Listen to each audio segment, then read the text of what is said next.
X. If it says minimum or maximum, it's not just a value, Lauren. Oh, What the are, vertex. good, the vertex. That typically shows up in like a word problem. So it may say like, what's the maximum height the ball reaches, or what's the maximum revenue, or what's the minimum expenses. Minimum, maximum mean the vertex.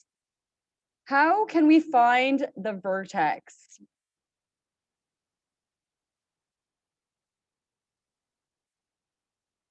Quadratic formula. That actually gives me the x-intercepts, Lauren. So I'm going to put that down here. So remember, a quadratic formula is x equals, so that gives us our x-intercepts. But Lauren, let's say we had the x-intercepts. How could we find the vertex if we solve for the x-intercepts first? Complete the square. Yeah, we could complete the square. That converts standard form into vertex form.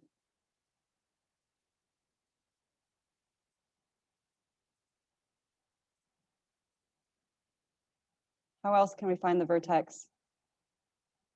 What did we do before we knew complete the square? Midpoint. Good, the midpoint of the x-intercepts. So add the two x-intercepts together, divide by 2. Oops. Midpoint of x-intercepts. We're actually going to do this. So if you guys don't remember this process, we're going to be doing all of these in our lesson.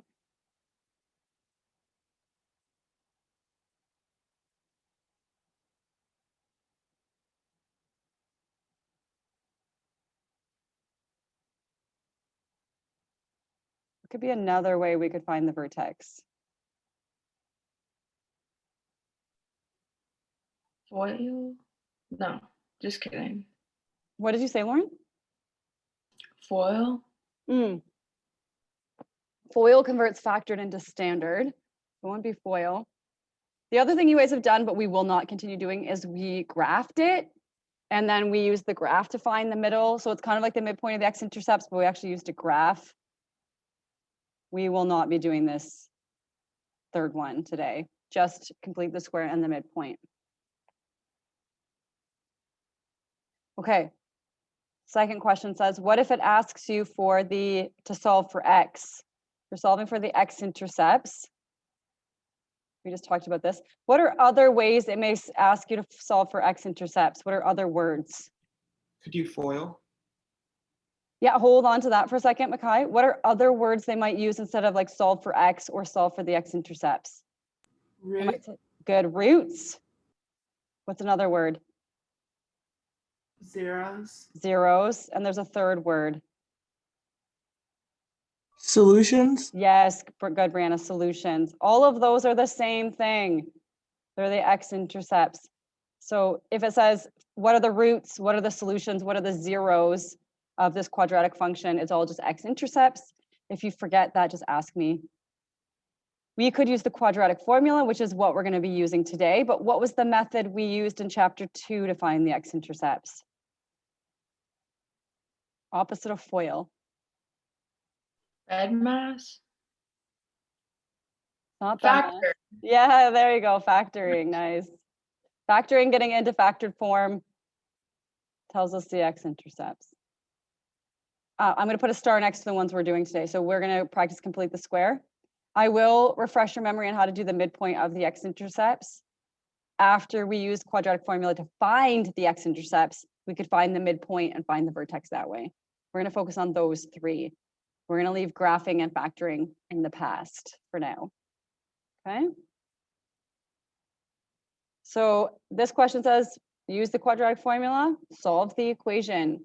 So I will write down the quadratic formula for you guys. So it's x equals negative b plus and minus the square root of b squared minus 4ac all over 2a. So you'll put that formula on your memory sheet. Please include an example of how to use the formula, which is what we're going to do now. So you can even copy this from your notes. What's my first step to use the quadratic formula? Label your like A, B, and C values. Very good. So what's my A, B, and C in this standard form equation? -1, Good. -6, and 4. Good. And it's only the numbers, it's not variables. So in standard form, A is the number in front of x squared, B is the number in front of x, C is the number on its own. And then it's plug it into the formula. What happens when I do minus -6 right here at the front? It becomes a positive. Good, it becomes a positive. Be careful with your signs. B squared minus 4AC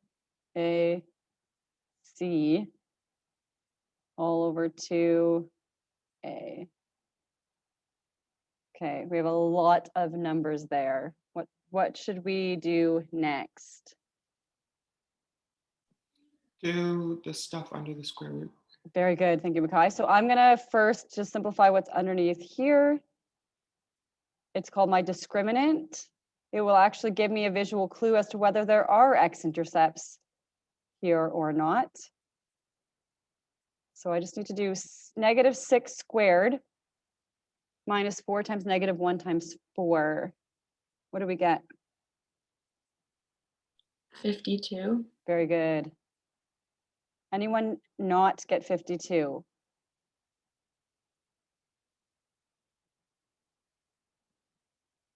Okay. What's my very last step to get my 2? And so it's a positive 52. I should have started there. If it's under the square root is a positive number greater than 0, how many x-intercepts will this parabola have?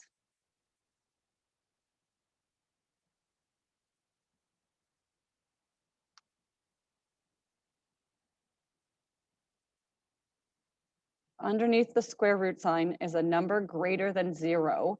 How many x-intercepts does this parabola have?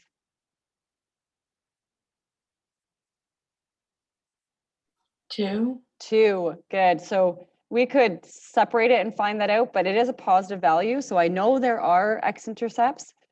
So I'm going to split this and figure out where those two x values are. So I'm going to do 6 plus square root 52 over -2. And then I'm going to do 6 minus square root 52 over -2. So one takes the plus, one takes the minus. Please do this on your calculator. I'm hoping that this formula, you're feeling confident with it. It's just a matter of knowing how to plug it in your calculator. What do we get with the top x-intercept value?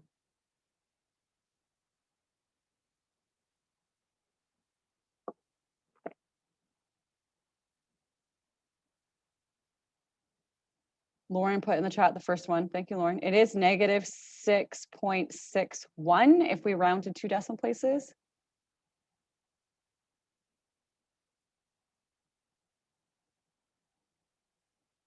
And in the chat, I see some of you guys with the other one, which is 6 minus the square root 52.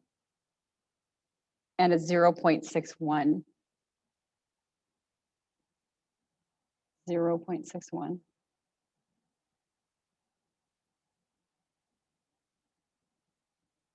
Wait, I have a question for the last one. Oh, yeah, hold on one second. Okay, so this question now is saying to find the vertex by completing the square. I don't have the steps here. So I'm hoping that we can kind of brainstorm what the steps were. So complete the square is turning standard form into vertex form. So that way we can find the vertex immediately. There's no extra calculations necessary. We can just pull it right out. So when I look at vertex form and I look at standard form, what's the first thing I'm going to do to start converting that to vertex form? Brackets. Yes, brackets are on the first two.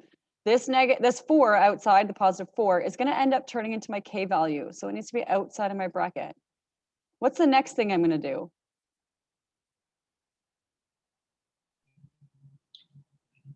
Don't you like divide it by the a value? Yes, what is my a value? 2. 2. Okay, I'm going to divide 2 out. So that my a value is telling me it's opening up and been stretched. So that leaves this.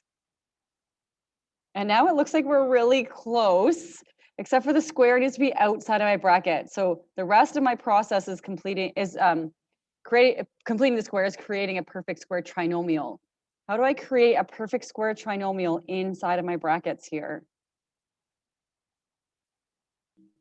Distribute the 2. If I distribute the 2, Lauren, I'm actually going to go straight back closer to standard form.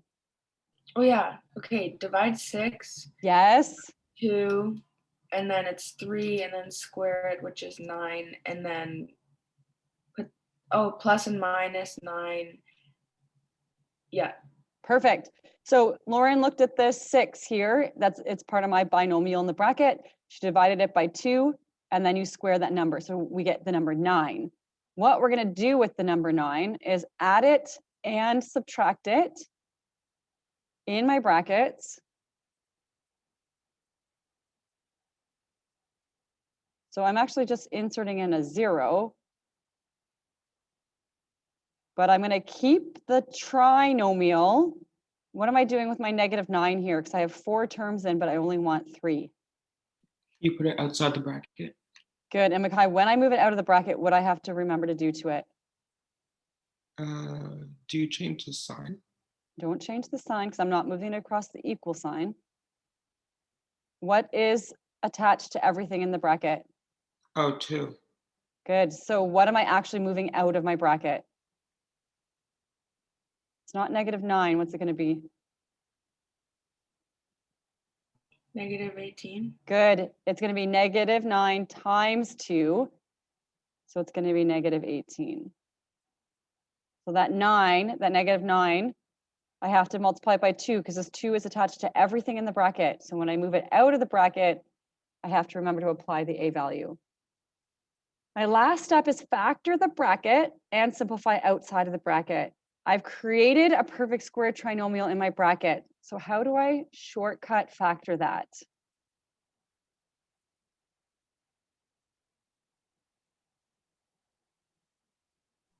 Don't you like? What are you thinking, Lauren? Maybe like. I don't know.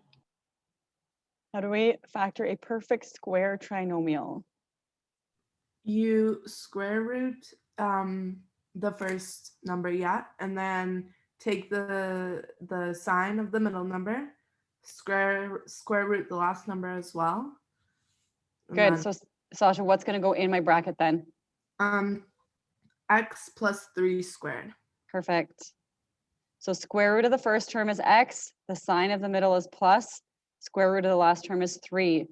Where is my vertex?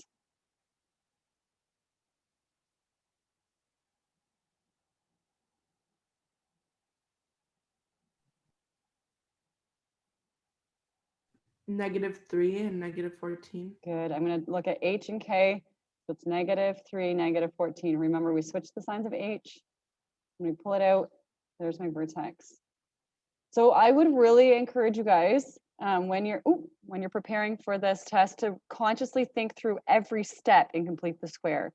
This question says we can use the method of our choice to find the x-intercepts and the vertex. I would strongly encourage you just to use the quadratic formula and not try to throw in factoring at this point. So let's find the x-intercepts by quadratic formula, and then let's figure out how do we want to find the vertex. So this may actually be a good one for you guys to try on your own. Let's use the quadratic formula. I'll write it here, and then we're going to compare our answers. So x, equals -b plus minus b squared minus 4ac all over 2a. And my a is 2, my b is -4, and my c is -6. So hopefully you guys have that there. And I want you guys to put into the chat, what are the 2 x values that you get for this quadratic functions? So let's say we were going to go about the vertex then by the midpoint of the x-intercepts. So basically what you're doing is you're adding your two x values together and dividing by 2. So what's 3 plus -1 divided by 2? That's in the middle of those two numbers. 1. Good, 1. So 3 plus -1 is 2. My board stopped responding here. Awesome. Okay. And then divided by 2 gives me an x value of 1. So this is actually my axis of symmetry, if you guys remember that terminology from chapter 1. So I could actually label this as H if I wanted to. If I was going to be confused by having a whole bunch of x values, I could call this H because it's my axis of symmetry. Now I'm looking for the full vertex point. So how do I find the y value of my vertex? I have the x value. How do I find the y value? You plug 1 in for x in your original equation. Wonderful. I'm going to go back up to this original equation. It will tell me all my y values for any x value that I'm curious about. So I'm going to plug in 1 for both of my x's. So y equals 2x squared plus or minus 4x minus 6. And I'm just plugging in 1. So if you guys put that into your calculator, what are we going to get?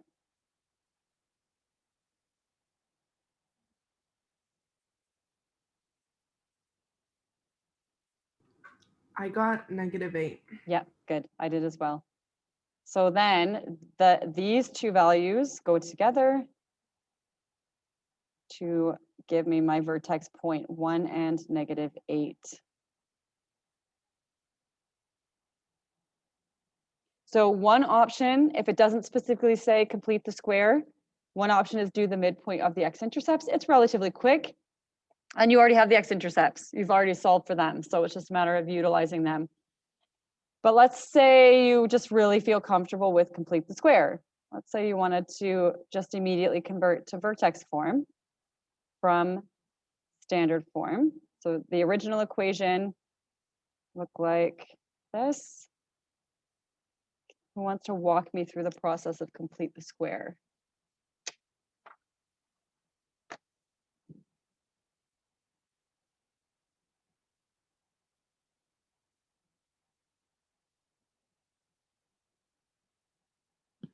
You'd first add brackets. Thank you, Makai. First put brackets around the first two and divide out my a value. So I'm going to divide out 2.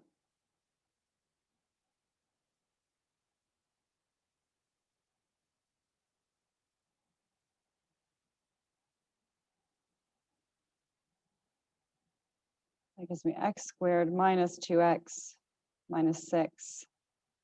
All right, and now I'm going to make the perfect square trinomial.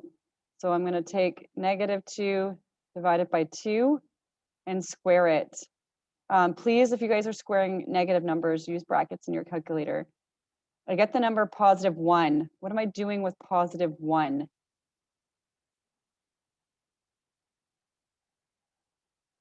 You add it in the bracket. Awesome. Add it and subtract it in the brackets. Then I'm going to move the -1 out, but I have to multiply it by my a value. So I'm actually moving out a -2. Okay. So y equals 2x squared minus 2x plus 1 minus 2 minus 6. And then what's my factored bracket? Let me tell me what's going in this bracket here.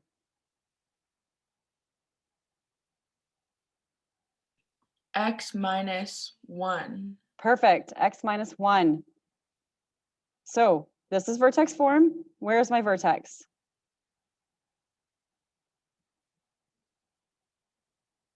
The vertex is -1, -8. So remember to switch the sign of the H value, Okay. Makai? Yeah.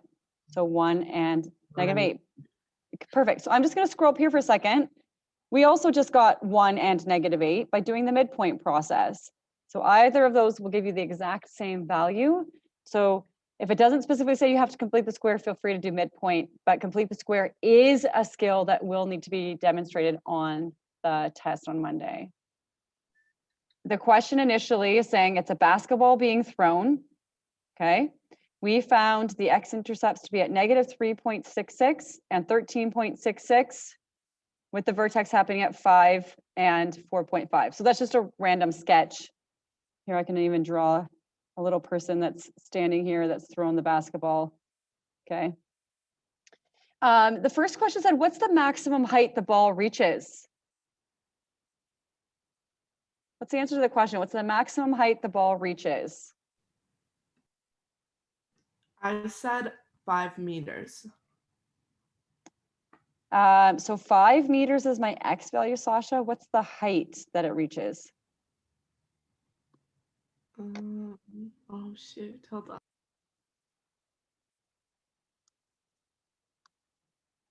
The maximum height.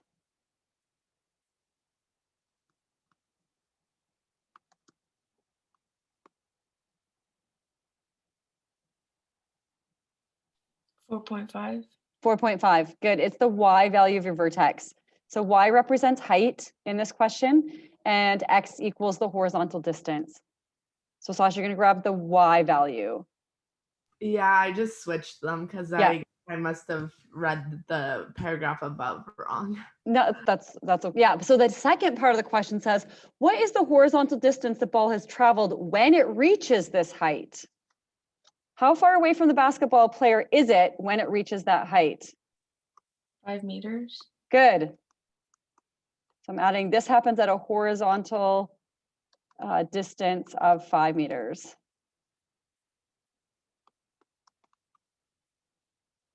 Okay, so if I look at this basketball player that I've drawn here, at 5 meters away from him, it reaches the maximum height, him or her, it reaches the maximum height of 4.5. So I'm literally just breaking apart my vertex. 5 is the horizontal distance because it's X. 4.5 is the maximum height or the height that it reaches because it's Y. The last part of the question says, when will the basketball land on the ground? So we're assuming nobody's caught it. When will the basketball land on the ground, or where will it be?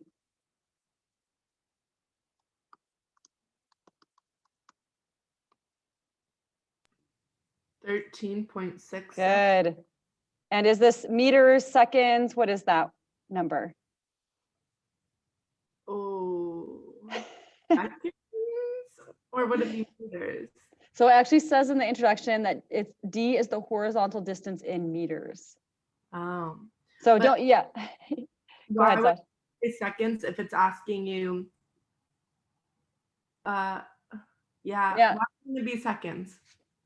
Because it'd have to tell you in the word description that the x-axis was measuring seconds. This one says it's measuring the horizontal distance in meters.